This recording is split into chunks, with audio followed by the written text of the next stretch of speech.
clerk's offices and all the musicians and singers. I will go ahead and tell you at the beginning of service. Sometimes I wait to the end of the altar to give you instruction of where God wants to take us. I will tell you, my desire is to pray for everyone in the house. So all I will need is keys played at the end of services. I don't need a song. I don't need anyone singing at the end of service. Me and the First Lady came to lay hands and pray for every person in the church. And so hopefully, Sister Holifield, you'll be the last one. You just come up, play softly here at the altar, and we'll go from there. Now, it's your choice if you want to come to speak, receptive of it or not, but it's up to you. But I hope you can find yourself in this today. I want to preach to you a message. It is not my own. It is not the development of my own. It's going to be me preaching today. It's going to be flavor for Pastor Aaron. You know that. But it's going to be a topic to anyone. I just want to talk to you. Are you open to what God wants to do? Are you open to what God wants to do in your life? That's the big overlying question that I have for you today. Before I jump to the text, in Psalms 34:10, it says, "Those who seek the Lord shall not lack any good thing." That's right, amen. Psalms 34:10, "Those that seek the Lord shall not lack any good thing." I don't know who that's for today. It may just be to bless my soul. But those that seek the Lord shall not lack any good thing, Brother Mike. So I don't know what you came in here today. It's a good thing you're seeking. But if you keep seeking the Lord, you won't lack the good things that He has going on. We're going to offer some good things at the end of the service. Amen. Thank you for your prayers. We got back last night about 9:30. Me and the First Lady, my mother, and our two children. It felt like I was Gilligan, and it was a 3-hour tour, and it took us a whole lot longer. All that rain, I felt like it was going to wash me away, but thank the Lord we got back. It was a phenomenal General Assembly. The business sessions were very productive. If you want to know more specifics, what was voted in, what was passed, the appointments, the elections, I have the book for parsonage. You're more than welcome to look at it. I'll discuss any of it with you, but just for sake of time, just understand it was great. Most of the motions that were brought to the floor did carry and pass. Everything moved us forward as a global denomination. We have currently 8 million people for the Church of God. 8 million people. Amen. We are larger, way larger outside of the U.S. than we are on the inside. 7 times larger outside of the U.S. than the inside. Ain't that a blessing, y'all? Amen. I just got mad because most of them were not Americans that are part of the denomination. But I'm thankful that when I showed up at the General Assembly System Week, I was surrounded by people that was not praying in my language. Man, it was awesome. So it was a blessing. The business session was very productive, very minimal of what I would call arguing and debating, even fighting. It just was very productive. And how many know when you get church folk together, and there's no fighting that's going on, that's a blessing. Because there will be disagreements. You're not going to erase disagreements, y'all. Come on. How good a blessing is for brothers to dwell together in unity. Unity is not uniformity. It's unity. It's putting aside our differences for the greater good of the gospel of God. So it was a phenomenal time. But most importantly, the night services, one of the first times in probably 3 years, I've been able to go to an altar, hold the hand of my wife, and just pray. And how I cherish it. I would not miss an opportunity, y'all. I do. I give my wife, Sister Jennifer, or I think it was Pastor Steve. I apologize. Pastor Steve said that they're taking off. Do you give your life to it? That's what I do, y'all. Understand? I give my life to the service of the Lord. Sure, there'll be a whole lot more fun things to do, but I give it to the service of the Lord, and I do not regret a day of it. You understand what I'm saying? I don't regret a day of it. And so I cherish it. Me and my wife got to hold hands and pray at the altar. And I said, my goodness, it's probably been 3 years since I've been able just to go and hear the word and to pray with my wife at the altar. I know I'm lingering here, but it blessed me, y'all. And so the word was preached. We will continue on being distinctive in our Pentecostal identity, which is what our vision here is at our local church. Come on, how many know we are a Pentecostal fellowshipping community? And so the community that we are part of, we will fellowship, but most importantly, we're identified because we're Pentecostal. I'm not ashamed of it, Brother Tim. I'm grateful when you put it out on social media and YouTube channels, and I'm grateful when many of you click and share it. I'm not ashamed of who I am. I'm not going to try to put God in a box, because God never created the box. Why do you preach so much against religion and tradition? Because it's not of God. God wants to do a new thing. God ain't never stuck and ran out of ideas and wants to do the same old thing He's always done, y'all. Sometimes we're so against God doing something new, but hopefully you open up your eyes to what, in your spirit, to what God wants to do in our church for the next several years. Come on, for the next several years. If you plan on staying, I'm going to stay on this earth for the next several years unless the Lord. That's right. I promise you one thing, I will complete my assignment before He takes me home. Because no devil is strong enough to take me out of this place, Susan, until I fulfill all that God wants me to. So quit going to bed at night and staying up full of fear and stress, worry, and anxiety, because God did not give you that spirit of fear. You hear me? Lay your head down tonight and know that God will keep me as long as He needs me to complete my assignment on this earth. But He's through with you to take you on the glory. Come on. Come on, somebody say, no, Life's a vapor. Life's a vapor, y'all. We're here today, gone tomorrow. And so I know it seems like 80 years is very long, but 80 years is just a blink of an eye compared to eternity. All right. I apologize to you that's over 80. And I may just try to call you old in a roundabout way, but you are well aged. Seasoned. Let me say that. You're closer to Jesus. Let me say that. You're closer to heaven. But it was a phenomenal time. And let me move to the Lord today. Acts chapter 12, verse 5. He'll put it up here on the screen for you. Let me give you a little pretext right here. A little pretext of what's going on is that you have Herod the king that would have the power to stretch forth his hand and kill an individual. You hear me? And what he was doing, he was harassing the church. How many know that there's outside forces that is harassing the church? That's right. All right? But then Herod killed James, the brother of John, with the sword. So now that he has killed James, the brother of John, the next one he's going after is Peter. So to say he's going after Peter. So he goes and he grabs Peter. They lock him up in prison because the next day you getting ready to be killed. Verse 5, watch this. Peter getting ready to be killed the next day. Peter was therefore kept in prison, but, help me, constant prayer was offered to God for him by the church. Yes. How many of our brothers and sisters are spiritually shackled up by the chains of society? And we just act like, oh my goodness. I just got a text this morning before coming over here to preach. Pastor, pray for my family. I just lost my father. 12:59 last night. You know whose job it is to pray? Ours. The church. Sure is. Peter's in prison. The church prayed. Let's skip ahead to verse 12.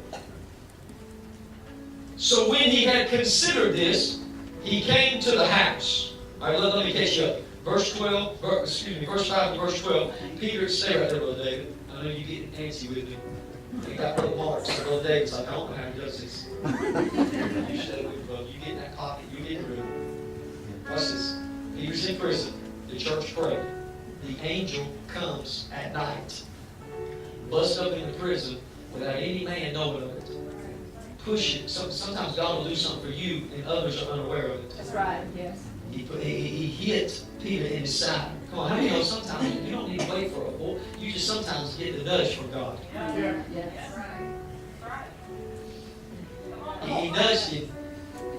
He says, get up. Put your shoes on, tie up your sandals, put your garment on, I'm getting you out of here. The angels just walking like this, and Peter's like, you understand, these people are about to kill him the next day. And so, come on, I wouldn't just strut past him, and he's walking past the guards, and finally it says the angel got him to the middle of the street and left him. Because Peter thought it was a vision, it was a dream, but yet it was reality. Can I tell you, there's sometimes where you still think God is stuck in the dream, and God has given you the dream, but now God wants to bring it to fruition and make it a reality. Thank you, Lord. Yes. And we're right here. We're right here. So when he had considered this, he came to the house. Somebody say the house. The house. Where many were gathered together praying. So which house did Peter come to? He came to the house A prayer. where they was praying. That's right. Amen. He didn't go to another house where they were sleeping. He didn't go to another house where they were just cooking, where they was fundraising. Well, oh my God, where they were having a sleepover and doing their whole thing. He came to the house where the people was praying. Watch this, verse 13. And Peter knocked at the door. Somebody say he knocked at the door. He knocked at the door of the gate, and the girl named Rhoda came to answer. Verse 14. Look what she says. This is awesome. She recognized Peter's voice. Has God ever knocked at your heart and you recognized? Or has it been so long you don't even recognize His voice? You don't even recognize the good thing God's bringing in your life because it's been so long. Because of her gladness. She did not open the gate, but she ran in and announced that Peter stood before the gate. Go to verse 15. Watch this, watch this. She recognizes the voice. This is what we've been praying for. Somebody say, this is what we've been praying for. This is what we've been praying for. What we've been praying for just came to the front door. Yeah. Amen. What I've been seeking God for, what I've been fasting for, what I've been praising God for, what I've been pushing back my agenda for, just showed up at my front door. And you know what she does, Sister Denise? She says, why don't the praise team crank up another song? Because I'm happy what we've been asking God for, He brought to the front door. Watch this. But look at the people. She runs into the house, but they said to her, girl, are you crazy? It's the AJB, Aaron Joel version of the Bible. Girl, you crazy. How many times is there young people? Now understand that she was just a servant. Her name means Rose. She's in the process of blossoming. But they're getting ready to stifle and to kill what God's in the midst of growing and developing. Sometimes there's young people in our church that's wanting to link arm in arm with us, and instead we shoot down what God's trying to grow on the inside of it. Come on, y'all, just breaking down the word. Is this okay? That you learn a little something before I hype you up? Amen. You know what my Bible tells me, Brother Rex? It says that Abraham and Isaac said, y'all sit here. Now understand, this is 2 generations. Spread out generations. You got a 100-year-old brother. Yes. And you got a little lad. 2 generations. But you know what they do, Sister Kathy? They march up the same mountain, on the same purpose, and they get up there to experience the same Jehovah Jireh, the provision of God together. It's time that we stop pushing the kids back off in the corner and say, why don't you come to the altar with me and receive the same provision? And when they look up, they'll see the same realm in the thinking that we see. But instead, a lot of times, we're like, girl, you beside yourself. But yet, she kept insisting that it was so. I'm so thankful that even when the old traditional religious church folk want to tell everybody that's excited about Jesus to sit down, that this next generation, you know what they really want? Sister Donna, I know me and you, we do the teenage Sunday school class right now. You know what they really want? They want authenticity. When I sit around with them in the morning, you know what I give them? I just give them 100% real. I talk to them real. I don't give out King James Version language. When I pray with them, I'm just like, God, help us today. Because this generation, they want authentic. They want you to be real. But I'm thankful that even when somebody tries to shut you up, they kept on insisting. That's right. Yes. Is there anybody here that'll keep on insisting? Amen. Amen. Thank you, So Lord. just overlook your pastor today, because if it looks like I'm trying to push a little further in the sermon, all I really do is insist. Because I came today to pray for. I want to lay hands on, pray for everybody that's was here willing, but I'm going to keep on insisting. Amen. Don't get upset at me, because I just know what you've been asking for is at the front door. But you got to be willing to open the door. So they said, it is even his angel. Go to verse 16 so I can finish this thing. Now Peter continued knocking. There's some of you that you have given up. You pray and you haven't seen it. But can I tell you, what's today's date? August the 5th. August the 5th, 2017, 1892, whatever it is. Showed up here at church today and it's still knocking.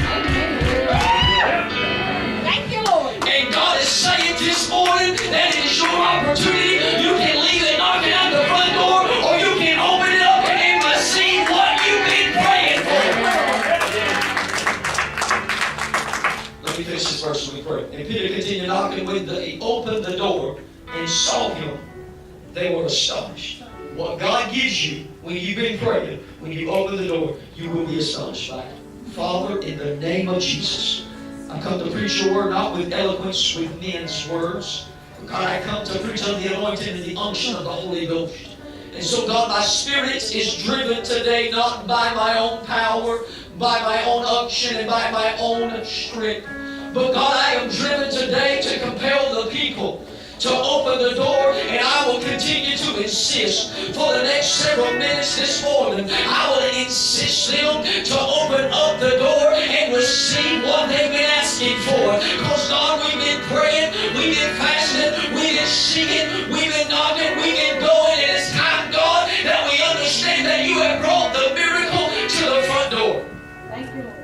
God, today is our opportunity. You created us as free will agents, God, people of choice. You, God, say today you must choose whether you want the door open and receive or shut it and go without. And we will give you praise for all that is said and done. In Jesus' name we pray. And everybody says, amen, amen and amen. You may be seated. The word "the door" here, maybe if you have your King James Bible like I do, it says that the door is italicized because it is not found in the original text. You find right here that there is a door, there is a literal place where what they have been asking for has showed up at. The miracle, the blessing, the answered prayer, if you will, which is Peter being free, has now showed up to where you are at. It's going to meet you where you pray. Somebody help me right here. That is not going to meet you at a place where you turn your back on God. You know there's physical places where you live more like the world than more like God. Can I tell you, God will end up showing up at places where you seek His face more. Why does God do so much in the church? Because that's sometimes the only place where some people does pray. That's why He has to give it to you at church. But that's why I want to pray at the shopping center. That's why I want to pray in my shower. That's why I want to pray in my living room. I want to pray in my vehicle. That way I open up a lot of opportunities for Him to show up at the place that I pray and give me what I've been asking for. Look at your neighbor, say, open the door. The miracle was knocking at the door. When they opened it, they saw something that astonished them, something that blew them away, something that they could not understand.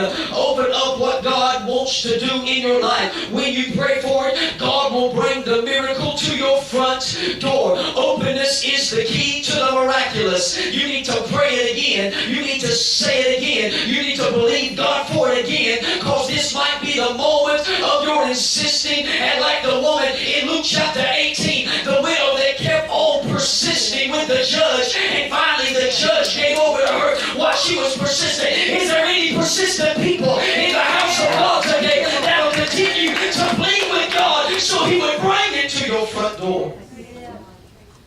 You need to have an unclosable openness to the Lord. We are missing miracles after miracle after miracle that God has brought to our front door, but yet we are so ignorant. We stay in the church praying and we never open up our spirit to receive something new. Believe it or not, He will give you what you've been asking for. My goodness, I'm feeling something in this house. Do not resist the possibility. Don't close your mind off to what God can do. Too many have closed their eyes. Too many have closed their minds. Too many has closed their hearts, and they are not receiving. It's time for you to open up the possibilities. God can do anything with anybody at any time, anywhere, because He is still Jehovah Jireh, the provider of those that pray and ask me. If my people who are called by my name would humble themselves, seek my face and pray and turn from their wicked ways, I will hear them from heaven, I'll forgive their sins, and I will heal their land. Can I add me an extra part on the verse? When you seek His face, He will show up at the door.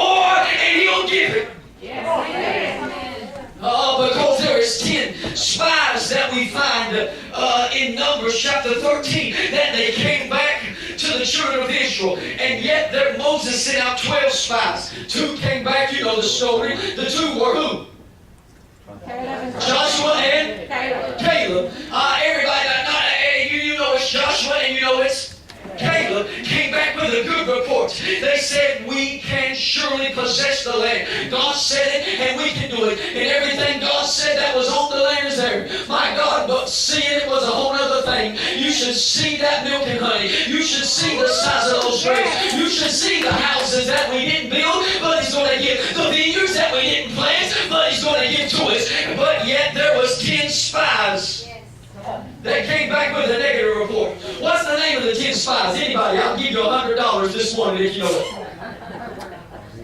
Come on, I got money right now in my wallet. I will give you, if anybody named for me right now, come on. 10 spies. What were their names? You don't know it. You know why? Because it don't matter. Nobody remembers the names of those that come back with a negative report. Matter of fact, the King James Version says an evil report, because anything that is against the Word of God is evil. Matter of fact, all you got to do is put a D in front of evil, and it's devil, because anything that goes against the Holy Word of God is of the devil. The giants did not keep them out of the promised land. It was the 10 little negative voices inside. Is there anybody here that on occasion, I know your pastors want, that I have some negative voices that tries to rise up on the inside of me and tries to dictate what I believe and who I trust and what I'll do. But can I tell you today, do not listen to the 10 evil voices that's on the inside of you. You need to rise up and say, I will believe the voice of God. Yes. Amen. Jonathan and his armor bearer linked arm in arm. Everybody else with military strategy said, let's stay back and wait for the opportunity to seize them. But yet Jonathan and his armor bearer understand they have one sword. One sword between 2 people. You think Jonathan, we praise Jonathan. Jonathan just marched up that hill. He came up in their fortress and he fought the battle up. Imagine if you're the armor bearer. You know who's really got faith today? It's those people that hasn't walked long with the Lord today. Being you, some of us, we've walked with Him for some decades, and we know what He can do. The proof's in the pudding. It's easy for us to say, but they don't even know what the sword of the Spirit is. They're sitting over there like the armor bearer, saying, I got your back, brother. What we going to do? And he didn't even have a sword. That's right. That brother was really crazy. Yeah, let's go fight the battle. What you got, Smooth? Let's go do it. Let's go do it. Let's go fight the battle. And you know what he said? He looked at him and he says, it may be. One version of the Bible says, perhaps God will. Oh my goodness. See, the problem with the church today is that people want God to take all the risk factor out. Wow. Amen. But sometimes God just wants you to respond to it. It may be. Or perhaps He will. If we don't fight this battle, He may give us victory. Pastor, if we sing that song, it may. Yeah, that's right. It might set people free. It might heal. It might deliver. It might grab hold of the sinner's heart. It might grab hold of the saint's own religion mind. Oh, God. It may be. Should I say it may be? Maybe. The problem is, church is not full of people that's armor bearers for Jonathan that say, I don't have nothing right now, but if you think God will give us victory, let's go fight it. Yes, amen. The church is not full. The church is full of some, I'm just going to say it, some of our old-time saints is looking at those that's finally come into the fold, and we have become spiritual abortionists. Oh, wow. We have killed dreams, and we have killed visions. Think about what they did with Moses. They tried to kill Moses before he ever got to his teenage years. But his mother had enough discernment. Come on. They tried to kill Jesus. Hello, somebody. They tried to kill John the Baptist. Hello. They tried to to attempt to go to Revelation 12, because Brother David still back her heart. And then being with the child, she cried in labor and in pain to give birth. Verse 3. And another sign appeared in the heaven. Behold, a great fiery red dragon. All right, come on. We know that's the devil. The dragon, that is Satan himself, red, according to what his intent was to do. I don't have time to write down these verses. This will go on. Having 7 heads and 10 horns and 7 diadems on his head. I want to get to verse 4. I could break a couple of those down on the nations of what it means. This is going to take place in the Great Tribulation, where the 144,000 that will get converted in the time of tribulation. I don't got time to go there. But go to verse 4 with me real quick. His tail drew a third of the stars of heaven. That had back to what when Satan was in heaven. Come on, how many know that Satan used to leave worship for heaven? That's why he messes up worship on earth. He's good at what he does. Come on. They feel like lightning. All right. And threw them to earth. And the dragon stood before the woman who was ready to give birth to devour her child as soon. The devil himself. Now, he won't be successful if you keep on reading the book of Revelation. He won't be successful in these 144,000. But can I give you some nowadays understanding of this? The devil is sitting there between the legs of the church. I'm trying to be appropriate because I know we have kids sitting Sunday. And he is devouring what the church is birthing, what Christ came to do. And can I tell you that a lot of the church has started to be like the devil, and we have become spiritual abortionists, where we are killing what God is trying to birth, what God is trying to do among His people. God's wanting to do a miracle, but our tradition and religion and rituals and routine is killing it before it ever gets to the front door of the church. Can I tell you, it is a tip straight from the pit of hell. God might do something completely different than what you're used to. There's a boy, Caleb Ayers. He looked at me at youth camp. Now, when I go to youth camp, I'm a leader, yes, but I'm one of the kids. I get the altar with them, come on. And there was a service where in the altar, I had danced, I had jumped, I had spin, I had hollered. He had seen me that whole week interact with people. And I guess he just thought, there's something cool about Aaron Holifield. He went up to me, and this is the exact words the boy said to me. He didn't say, my goodness, I bet you're a Holy Ghost-filled preacher. He didn't say that. You know what he said? He says, Aaron, were you a party boy back in college? See, a lot of pastors in the Church of God would get offended by this question. But I look back at him. I look back at him, and I said, matter of fact, I wasn't. I went to college and I served the Lord. Matter of fact, I never have even stepped foot in a club. But one thing I do know is what a Holy Ghost party looks like. What a Holy Ghost party feels like. Hey, there's something that I can tell somebody today. See, all he understood as a teenage boy was that there's some joy in this man, that there's some fun in this man, that there's some life in this man, that my goodness, he just feels like moving, he feels like doing, he never runs out of energy. He's the first one up on the campus and the last one to sleep at night. He loves every kid, no matter what color or what they look at. There's something different about this man. So all he knew, Brother Rusty, to say was, were you a party boy in college? And I said, no, I'm not a party boy in college, but I lead the party over at Westminster Church of God. I lead the dance team, I lead the praise team. I'm not called. I know how to go a party in the presence of God. We know how to have fun, don't we, Sister Donna? There's something about His presence. Oh, my goodness. But the problem with the tradition of the church is we think it has to look one of 2 ways. One of 3 ways. Well, if God's going to touch you, you better do the Holy Ghost helicopter. He might let you do that. The Holy Ghost touch you, you do the Easter Bunny hop. You might do that. I know what you'll do. But can I tell you, you might not. When He touches you, you might fall on your face. When He touches you, you might fall on your knees. When He touches you, you might start doing high knees and looking like a football player at spring training. When He touches you, you might be one that shouts and hollers. When He touches you, you might be one that weeps and cries when He touches you. But one thing I have learned is that when He does touch you, that when heaven touches earth, earth has to respond to the presence of Almighty God.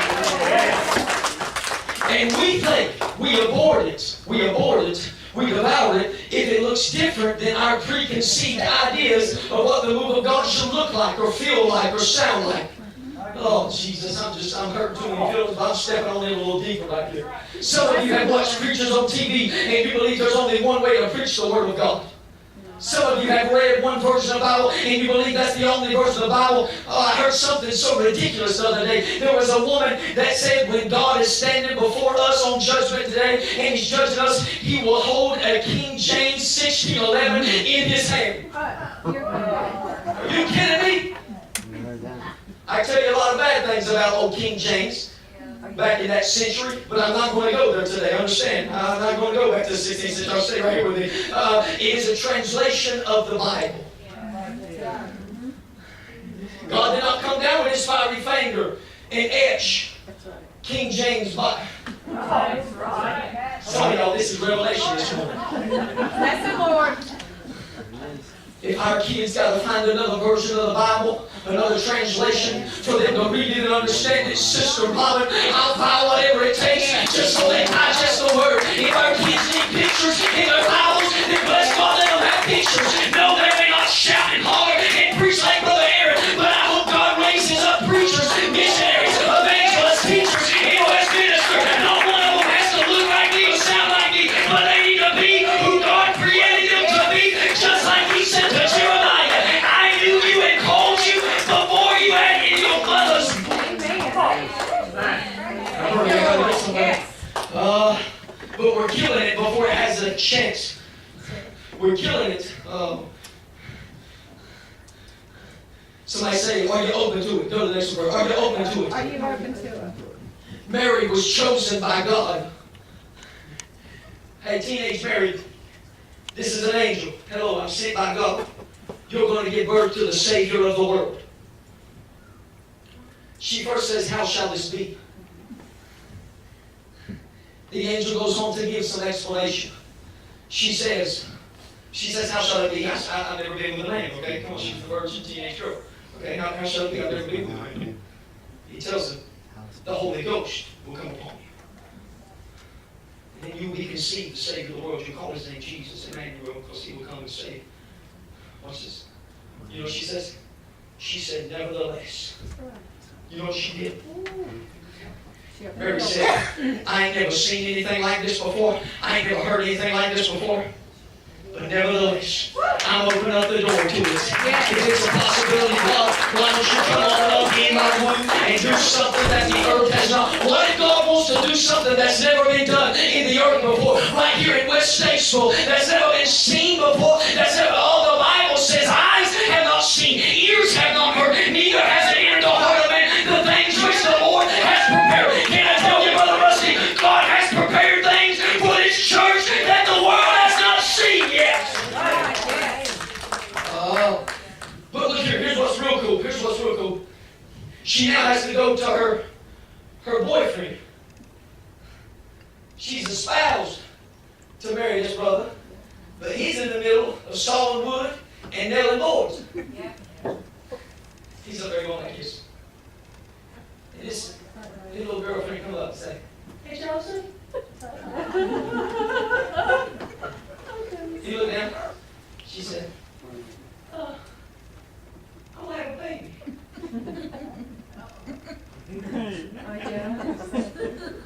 Yeah, I'm going to have a baby. Last night, I was with an angel. The brother's eyes just went like this.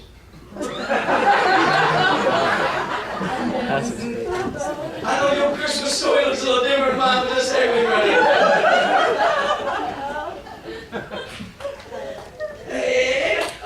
And she goes on telling him. But what was real cool is that she had a dream one night. How many know that God will confirm His word? Then he goes and lays his head down, because if you don't give God time to speak to you during the day, God will take it at night. And though there he was laying at night, and there an angel appeared to him. You know what's real cool about this story? She got up. He got up the next morning. He went out and she put the clothes on the clothesline, and he says, "You go, girl." If God said it, I heard from Him too. You go, girl. I know they had no part of this, but I'm going to come alongside you. I ain't going to touch you, because if God put something in you, none on the outside needs to touch you to bring it to pass. And so I just want to stand here as support. That's what the church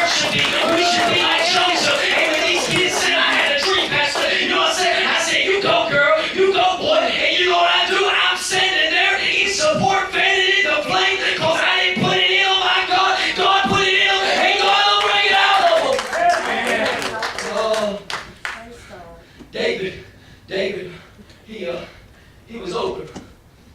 He was in the middle of taking a ham and cheese sandwich to his brothers on the fighting field. But yet there was the voice of a sorry giant. This is how the story goes for me. He in the middle of carrying a ham and cheese sandwich. Let's just put it in kids, since we got kids sitting Sunday. He was carrying a Lunchable. And then that giant started running his mouth. They went, no, I didn't come down here for this, but I'm open to it.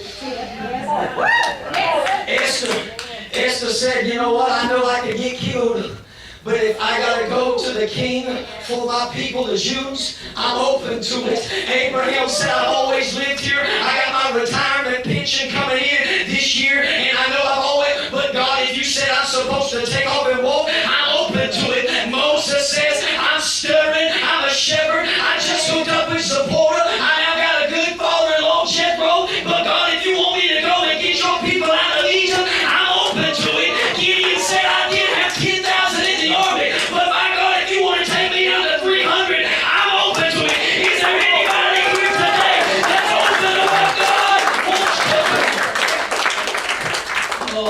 But a lot of times, it either doesn't look like what we think, so we abort it, or it's too small. Wow. Can I tell you that Elisha poured water before party water? Yes. Elisha poured water before party water. The Bible says, despise not that they have small beginnings. See, I heard that Jensen Franklin, he says, everybody wants to be a chandelier in the living room, but God wants you to be a nightlight in the hallway. That's good. That's good, ain't it? Yes. That's a mic drop by Jensen. See, the problem is we want to be noticed and complimented. But can I tell you, the nightlight in the hallway has helped far many more people from stumbling than the chandelier in the middle of the living room. Can I tell you, God's saying that I might have a big work for you, but if you're too big for the small assignment I have, then you'll be too small for the big assignment I have later on. You better open yourself up to what God wants to do. Oh my goodness. There's too many people in the church playing the devil's advocate. Well, what if? Have you thought about this? No, they haven't thought about it. All they've had time is to pray, open up the door, and receive what they've been asking God for. They ain't had time. That girl didn't have time. Rhoda did not have time. All she knew was she heard it was what we've been asking for. And can you imagine that you've been praying for somehow Peter to get out of prison? He's shackled up by men and behind bars, and the next morning they're going to kill him, just like they did James. But all of a sudden, in the midst of praying, sometimes we get so caught up in praying that we don't stop and actually anticipate God doing what we asked for. And yet she came back and she had excitement and she said, yo, Peter's at the door. Yes.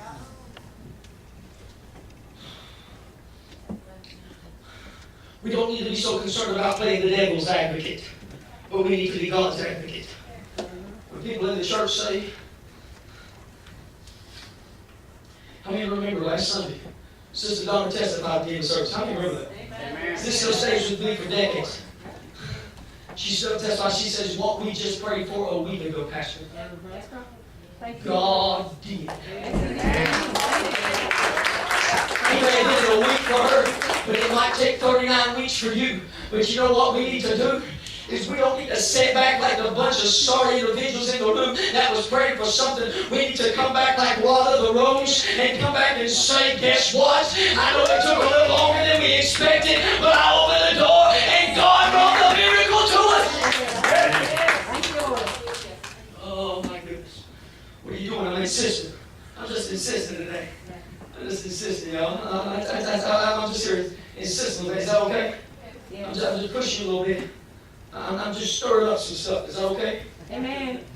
Yes, come on. How many know that you can go to, we traveled some, thank the Lord, my wife and those that we were with, you can get a sweet tea in some places of Florida. And it's sweet, now it's southern.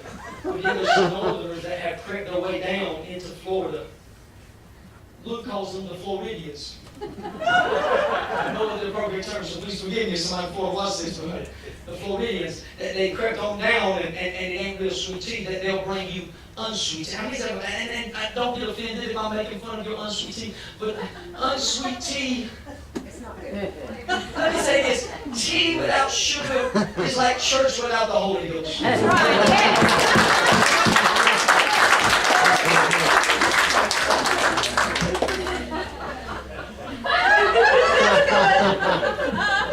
And you know what they'll tell you? They'll look back at you and they'll shake it up and they'll say, I'll tell you what, here's some tea, but here's some packets. You look at them, you can pour those packets in and you can start to drink it. But I've noticed that there's something my wife does when she makes sweet tea at the house. She heats up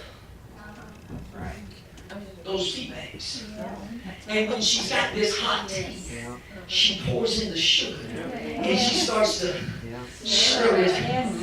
All I've really come to do today in this house is to create an atmosphere where he can heat it up, and hopefully I'm going to stir it up, because there's some of you that we want God to do something, but what God has for you to do is already inside of you, but he just says all you got to do is stir it up. All the contents are available. They're already anything God has for you, you already have. If you don't have it, you don't need it to complete what God called you to do.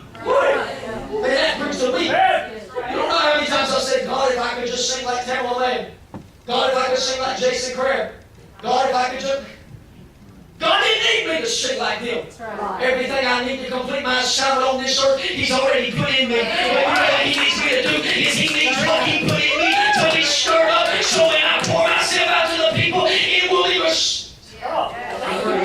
Go to Luke 12. Help me go there. Luke 12:49. He says, I came to send the fire on the earth. Did I have one before that? Did I? If I did, it's okay. Yeah, there we go. Open yourself up. Look right here. Open yourself up today. I'm about to pray. Yeah, let me get there real quick. Open yourself up to healing. Somebody say healing. Open yourself up to miracles. Open yourself up to opportunities. Open yourself up to transformation. Open yourself up to unfamiliar. Open yourself up to the Holy Ghost baptism. Go to Luke 12:49 for me, Brother David. Jesus said, I came to send the fire on the earth, and how I wish it were already kindled. Psalms 39:3. Go there for me. Psalms 39:3. He says, my heart was hot within me while I was meditating. The fire burned. That individual, I told you this story about a couple weeks ago. He told me, he says, it's not happening when you preach, it's not happening when worship. But I've been at home meditating on God. And as I've been meditating, the Spirit starts moving on me. And then it says, then I spoke with my tongue. Can I tell you, it's your tongue, but His words? Yeah. You speak as He gives the utterance. He's not changing your mouth. He's not changing your complexion. He's not changing your tone. He's not changing your clothes. What He is doing, He is changing your speech, but yet you got to yield to it. It's your mouth. It's His words. Hello, somebody. Yeah. Oh my goodness, Peter said in Acts 10, as I began to speak, it fell on them as on us in the beginning at Cornelius' house. Come on. These were Gentiles. He gave Peter a dream. They looked up that he could have aborted the mission. Aborted. Come on. Spiritually abort what God was trying to birth. He says, no. Don't you call clean. What? God's in the process. Come on, there's going to be some people that walk in our church. It's already unfolded in the last 5 years.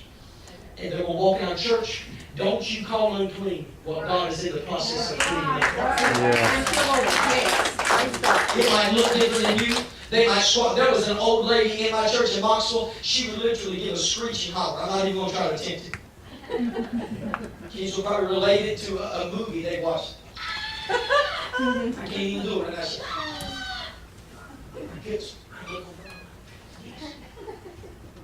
an old lady, Sister Talent, she used to get there and she dawdled into church. Just dawdled into church. She had the most purest white hair. My goodness, that stuff was like snow. Like that stuff must have fell out of heaven and hit your head. But out of nowhere, the Holy Ghost would hit her in a service. She'd start to speak in other tongues, and I didn't even know I had hairs on my neck, but all of a sudden they stood up. I've seen it many ways, but I haven't seen all the ways. Amen. The most important thing you learn is what you learn after you know it all. That's good. That's why he said Peter stood up. He stood up on the upper room. Let me hit something real quick. Go to the next one for me, Brother David. Let's hurry back here. We are Pentecost. Amen. This is what my bishop, General Westminster, gave me. Number one, we need a suddenly Pentecost. That's why he said in Acts chapter 2, he says, on the day of Pentecost, when it had fully come, they were in one place, in one accord. And suddenly there came a sound. I see the problem is there is so much routine and scheduled out mess in church. Yep. Yes. There was an old church, a black lady was telling the story that when she used to grow up in church, they had the program. How many know the program? Oh, yeah. They had the program. This is what's going to take place in church, y'all. This is what we didn't have websites. This is what you can expect at church. We're going to open with this. We're going to do this. You're going to have this out there for you. We have the program. Yeah. She said that she remembers being a young kid, and at the bottom of the program, it read, this service is subject to change according to the moving of the Holy Ghost. And I tell you that italicized in Westminster Church of God, this service is to take a quick left turn according to when the Holy Ghost decides to step in and change the direction in which we go. I know you might have your planned agenda, but you got to have a suddenly. Somebody say suddenly. Well, with the issue of blood, she touched Jesus' garment, and suddenly, immediately, it dried up in her. Suddenly. Come on, somebody say suddenly. We need to have God interrupt the casual, the mundane, the regular. We need to expect the unexpected in church again. The eyes were opened. The lame boy was raised from life, from dead to life. The lame man at the pool of Bethesda walks, and it is an immediate, suddenly healing that God does. So I say suddenly. Number two, we need a sound. He says suddenly there came a sound from heaven as of a rushing mighty wind. There is not just a suddenly at Pentecost. I'll never forget the suddenly. When I was 17 years old, I was standing right smack dab in the middle of Lawrenceville Church of God. Evangelist Gray Lowry, the nephew of T.O. Lowry, came through preaching a 2-week revival. Yep, that's, believe it or not, we had 2-week revivals back then. And they even stretch on longer if God would just do it. You know what I mean? That's, anyways, some of y'all, that ain't real popular. Just at least come to grow group. Jesus, just at least come to Sunday morning service. Let me come up here. If I had one of the old time saints, they'd go like this right now. Yeah! I'll sing my own tambourine. I'll sing my own altar. You know what I'm saying? Yeah, my goodness. We need to suddenly in church again. I remember when I was 17 years old. Came by and laid hands on me. I hit the floor. I didn't know what hit me, but it was the Holy Ghost. I hit the floor speaking in other tongues as the Spirit gave the utterance. I received the baptism of the Holy Ghost for the initial. Somebody said the initial. It starts with the tongue, because you know it's overflowed. It didn't come out the bottom of that, but when this thing gets so full it cannot hold it anymore, it has to come out of the spout. And so that I will never forget the suddenly moments. You need a suddenly moment where the Spirit of God hits you. But there's also a sound. Somebody say a sound of Pentecost. He says it was a sound from heaven. You need to recognize that there is a sound, but there's a source of the sound. Where does it originate from? It is a sound not from books. It is words not found in man's dictionary or encyclopedias. It is a sound that originates from the throne room of heaven. It won't make sense when the Spirit of God is moving in your spirit and speaking and praying things through you, but you got to yield to it. Just because you never learned it in school, just because you never heard it by man, it don't originate and come by man. It comes from heaven's courtroom. My goodness. That's why he says in the Bible, I hear the sound of the abundance of rain. Joshua and them, they walked around the walls of Jericho on the 7th day 7 times. They blew the trumpets of Zion and they shouted with a great shout. There was a sound that brought down the walls. My name will be lifted up with a shout, Jesus says. He says, clap your hands, all ye people, shout unto God with a voice of triumph. We need a sound that brings a force. We need a sound that brings power. We need a sound that brings unity. We need a sound that brings revival. We need a sound that brings praise. We need a sound in the church that cannot be stopped by the pits of hell. The gates of hell shall not prevail against the sound of Pentecost. But also there's a sight of Pentecost. Somebody say sight. It says there was a sound from heaven as of a rushing mighty wind. And it filled the house where they were sitting. And it appeared unto them cloven tongues like as of fire, and sat upon each of them. There was a sight, there was a noticeable, visible, it appeared unto him. That's why you have in Acts chapter 3, Peter and John on their way to the temple at the hour of prayer. And surely this man had seen them before, but yet this time was different. This man, he looked at them, he put out his little old feeble cup, and he said to them, he says, can I have some silver? He's begging of alms. Can I have some gold? Can I have just a penny worth? And Peter looked at him. It wasn't that he didn't have money, but if I give you money for your temporary problem, you'll be back in this same state tomorrow. I'm going to give you something that'll fix your whole life. Silver and gold have I none, but such as I do have, give I thee in the name of Jesus Christ of Nazareth. Rise up and walk. Before all of that unfolded, watch this. He looked at him and he said, look at us. King James says, look on us. Peter and John sitting there. Why? Because the man that was lost and sitting there, there was a noticeable sight.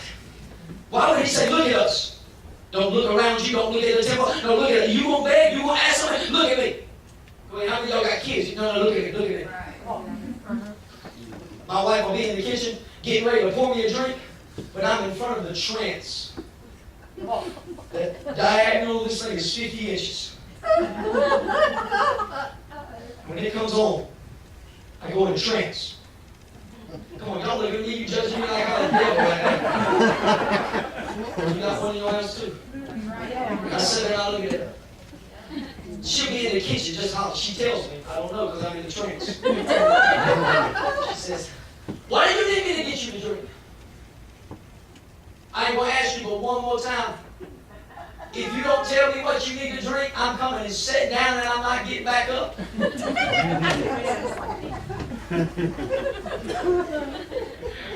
like my impersonation, my wife does. I'll let her come tell the story someday. This is true. This is real, y'all. She said, hey, you come here. You come here. And you look. And so what? Sometimes she literally has to do. She has to come in between me and it. And she says, look at me. That will change. That's going to be over in 35 minutes after a couple commercials. You know, that we just, but you can't just, I'm here. I'm going to take a little liberty. I'm here. Look at me. Peter and John, they looked at the man begging at the gate of Beautiful. He said, look at us. Why? Because if you truly been touched by Pentecost, there is a sight, there is a visible difference of who you are, of how you act, of what you do. There is an obvious thing about Pentecost. There is fire, there is holiness. Can you see it? It should be over you. It should be in you. It should be before you. It should be behind you. When you go somewhere, you should leave the Pentecostal imprints behind you everywhere you go. There should be healed bodies, sinners saved, the bound set free, the church revived. The manifestation of God's presence should be visibly walking in your life. Amen. Why? Because the Holy Ghost came to reveal of Jesus, and when Jesus was here, it was the visible manifestation of God. That's right. Hello, somebody.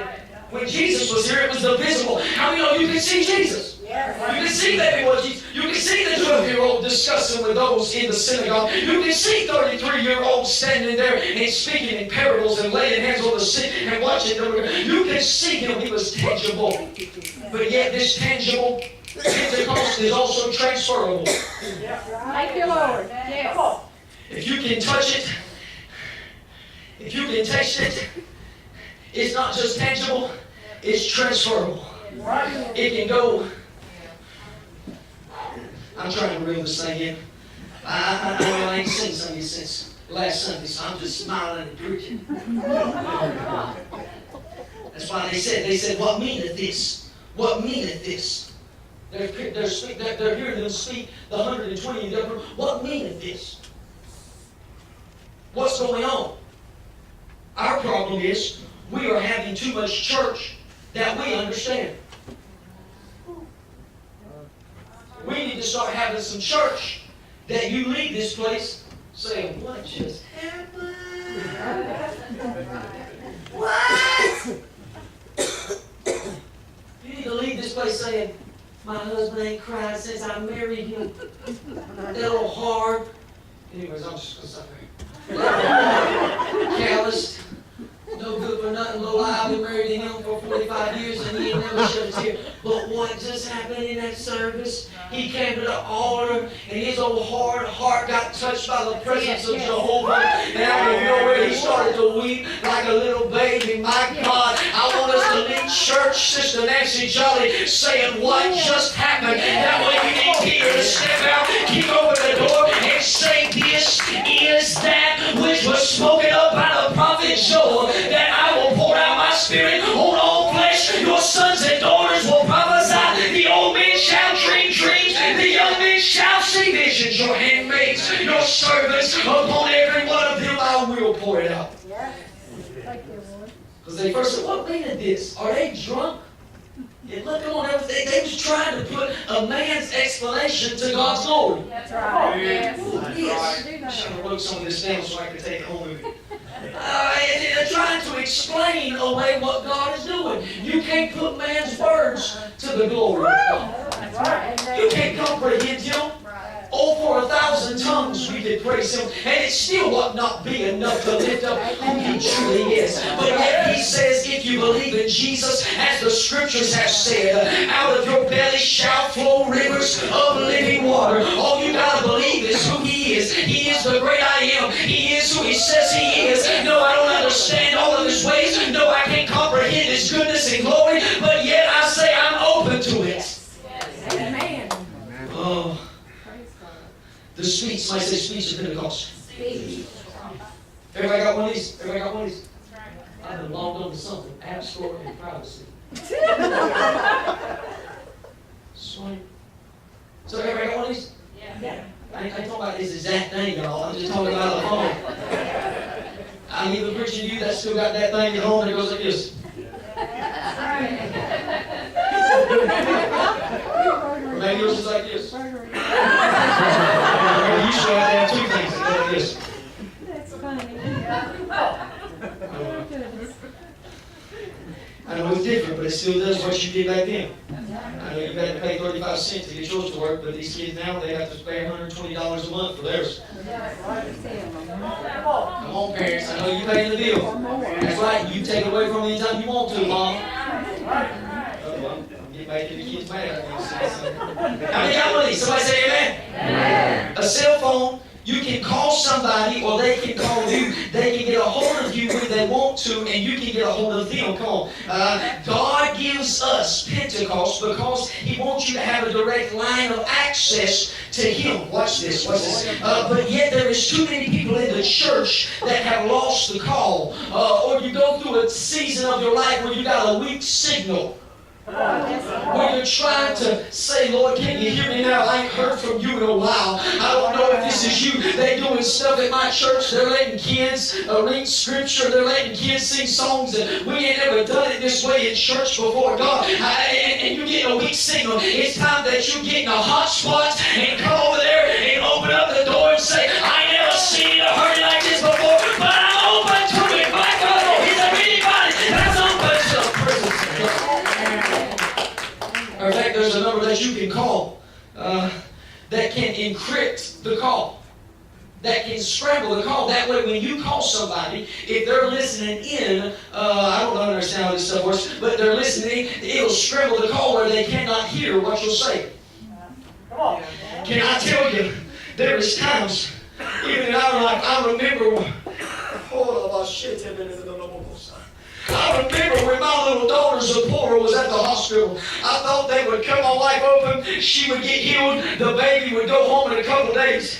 But they came in our room and said that she has a new old thyroid or what I can't even say right now. They got she had pneumonia in one lung, and she had a thyroid problem. She had one collapsed lung. She ended up getting a sickness in her body. She had acid reflux, and I remember sitting there having to put on a suit to go in this place where they had her behind this shield, and I would look at her hooked up to tubes and everything on her and patches to manage her heart heart rate and her heart beating, and I looked at her little bitty toes, almost the size of that pedal, and I remember just saying, can I get her out for a little bit? And they said, yeah, we can get her out, you can rock her, but we got to keep her hooked up to everything.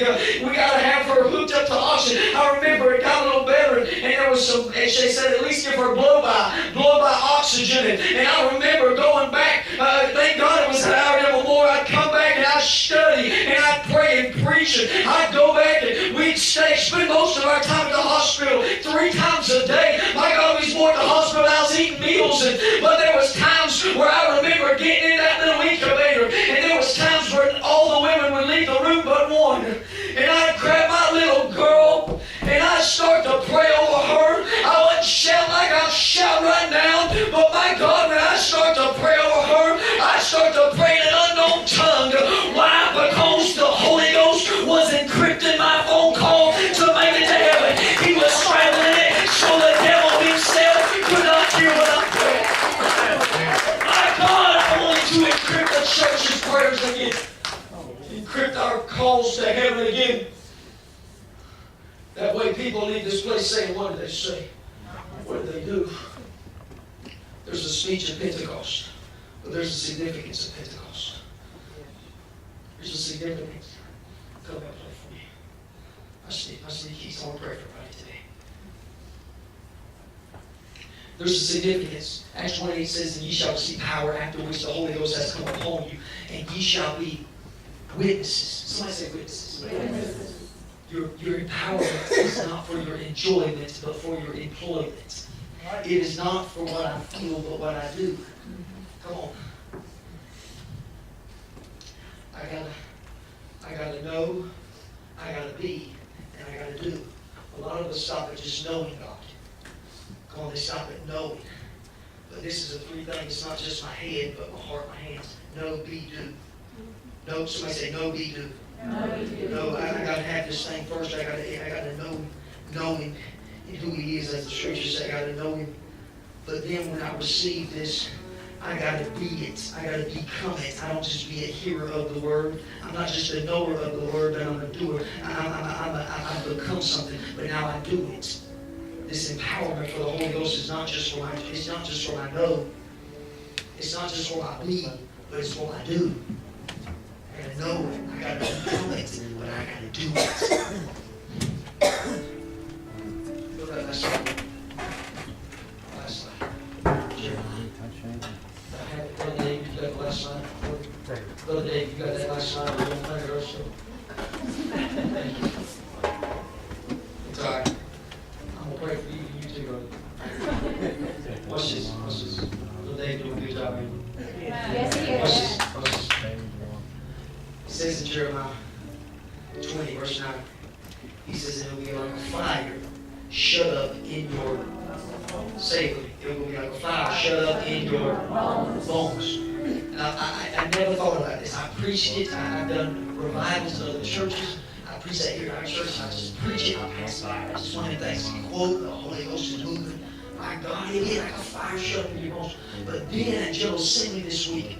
They didn't break this down. They didn't say this always. But God started to speak to me, because when I sat in the service, y'all, this is what I pray. When a man of God is preaching to me, this is what I say. I say, God, tailor this word for me today. I know that he may preach all kinds of stuff, but God, you know out of this word what I need today. I'm not saying everything I said, every single little jot and tittle that you need, but there was something in this thing that if you would have opened yourself up to the Spirit of God, it would have been for your home. There's something God did for me. I start writing it down. The man of God's preaching. He's not even saying these words, but God is using him to be used as a vessel to pour out the Spirit. And I start writing. Be like fire shut up bones. I said bones. Fire in bones. Why did God want to put fire in bones? Why did he want to put a representation of the Spirit inside the bones? Same thing with why he got upset why they had caged up doves. They incarcerated the presence of God in the temple of God. They locked up what was actually the symbolic symbol of the Holy Ghost. They had locked it up. But if you go back and you read, if you read back here at the beginning, of Jeremiah. And you see what's actually taking place. Jeremiah chapter 20. Chapter 20, you look verses 1 through 8 before 9. There's the leader, Pashur. Pashur, his name means, watch this, freedom. So I'm calling this the spirit of Pashur. You're not going to hear spirit in the Bible when you read this, but you will see Pashur. He came into church. He's a leader. Pashur does this. Pashur goes, he gets the prophets. Pashur's name means freedom. So everybody's like, hey, freedom. Hey, freedom. What's up, freedom? That's who he is. But yet, watch what the spirit of Pashur does. Pashur goes, he takes Jeremiah, and he shackles him up in the church, in the temple. It says in the Old Testament, in the temple. He took the voice of God. He took the prophet of the Most High and shackled him up in church. My problem today is I believe the spirit of Pashur is loose in the church. And he's trying to shackle up the move of God. And you see all this that unfolds.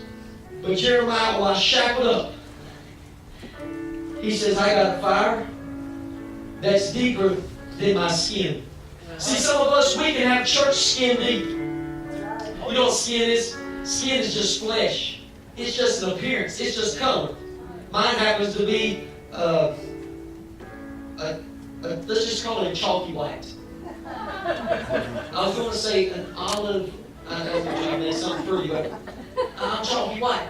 Hello? That's what mine happens to be. Yours may be rosy red. Yours may be caramel. Yours may be nighttime. Hello? Come on, I had more African Americans in my wedding than I had Caucasian people. You know I love color. I got a black man on the inside of me. An African told me. He told me that. African looked at me and says, inside of you is little African man. I'm pretty sure that I'm serious. I'm telling the truth. That's what I heard. I was preaching for a church, right? Refugees, asylum seekers. They left their country. They came to the Great Britain area. I preached in that basement. We had church. It was Father's Day. I remember we danced around the place. Come dance with us, Pastor Aaron. I'm not even married. I'm not a father. No, you come dance with your fathers. Dance with your fathers. We go around the church. I get up the edge and I preach. They did worship for about an hour and 45 minutes. I said, Lord, maybe at least I can preach. I'll preach for 45 and it's way too short for them. At the end of the church, he comes to me, I pray for people, and he says, inside of you, he says, oh, Africa, man. So don't give it. I might be chalky white on the outside. That's right. You might see redneck. You just understand that inside of me, little Africa, man. That's just something I say. Because I'm about to be serious and pray for a lot of people. Watch this. The spirit of Pashur shackled up Jeremiah. He says, you're putting something in me that's deeper. He didn't now put a fire in your skin. Because see, some churches just got a spirit on the skin level, Sister Sharon. It's a flesh. But God wants to put His spirit past just your flesh. Some people, they can't have church if the skin is different. If the appearance looks different. If the flesh is different. But watch this. Some people say, well, I'll go a little deeper than skin. I'll hit some nerves. Some people want the Spirit of God just to touch their feelings. Or their emotions. And they'll go, my God, they shout. I'm single, my goodness, my God, they shout. And they'll touch, the Spirit will touch the skin. It'll touch their appearance. But it'll even touch their emotions. And they'll go out. And as quick as it came upon their skin and their emotions, it's as quick as it leaves, Mama. That's right. But Jeremiah, as he was shackled by Pashur, he says, I don't even got a spirit of fire in me. This fire, literally or not, is he talking about a spiritual fire. It's not even muscle deep. You can go past the skin, past the nerves, and you can attach yourself in the muscles. See, muscles, people say, I want the Spirit of God to move in church as long as I control it with man's power. But I want something to blow here at Westminster today, Mama, that says not by might, nor by man's power, but by my Spirit, saith the Lord of hosts. What's this? He's saying, God's putting something, there's a fire shut up in my bones. Why? Because it's changing who I am. You can dig up a grave today of someone that died decades ago. You won't find skin. You won't find nerves. You won't find organs. You won't find tissue. You won't find muscles or digestive tracts. You won't find brains. All you'll find left. Because God's saying to the church, hear this, I want to put something so deep in you that it lasts even after you're gone. Stay on the Holy Ghost house. Carry this word all the way back to you today.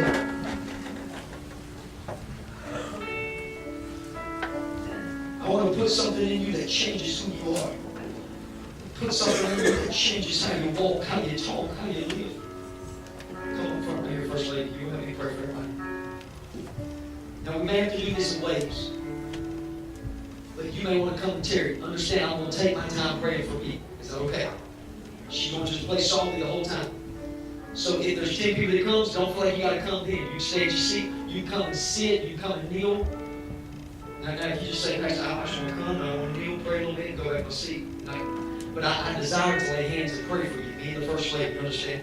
Now watch this. Here's what I'm asking for you to pray. This is the altar call. God, I'm open to what you want to do in my life. I know I didn't go real deep today.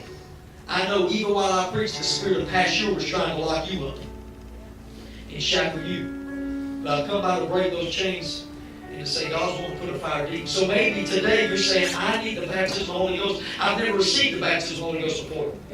If that's you, I want you to come. I want you to seek Him. As He puts it in you, you speak. Some of you maybe I received it at one time, but you ain't prayed in the Spirit in a long time. It's time for you to get a refilling and a refreshing, baby. Baby, you're saying, I carry a sickness and a disease on my body today, the church pastor. I need it gone. Are you open to the healing? Are you open to the miracle? I don't want you to come up here and be like those praying for Peter. And when the answer comes, you're not willing to believe and open the door to receive it. You with me? Maybe you're needing a financial breakthrough in your marriage. Now listen. There's going to be so many that's canvassed here. I need you just to be willing to tell me and the First Lady. You ain't got to tell no one else. That's it. I need the baptism of the Holy Ghost. I need you to fill my life up. Pastor, I went and got a bad report from the doctor. I need this healed in my body. Now, I'm not going to press on you space if you just say, Pastor, it's just going to be in the Lord. I'm going to pray and believe with you, okay? It just helps me pray a little more specific. Because I'm going to pray for the body today. Is that okay? Is that okay? But then all you got to pray is, God, I'm open. It may not look like what I've seen before. It may not sound like what I've heard before, but I'm open. I'm open to this in my family. I'm open. I know it's going to change the course. I know it's going to change me. It's going to change my schedule. It's going to change my nighttime. It's going to change when I get up. It's going to change how I treat my spouse. But I'm open to it. How many know when you come to God, it changes. You don't just know it. You become it. And you start doing it. You know, you be, you do. So I'm going to pray. I'm going to pray real quick. I want you to come. If you're able to stand, stand. If you have to sit, please sit. We'll get to you. I'll lay hands on pray. Is that okay? It's okay. Some of y'all look at me like, at this church, the pastor lays on hands and we believe for this thing. But you just have to sound open to it, God. And receive it. While you pray, you open the door. And receive what you're asking for. Ask Him. And He's bringing the miracle to your door. You open it. All in your spirit. You ready? You ready? Father.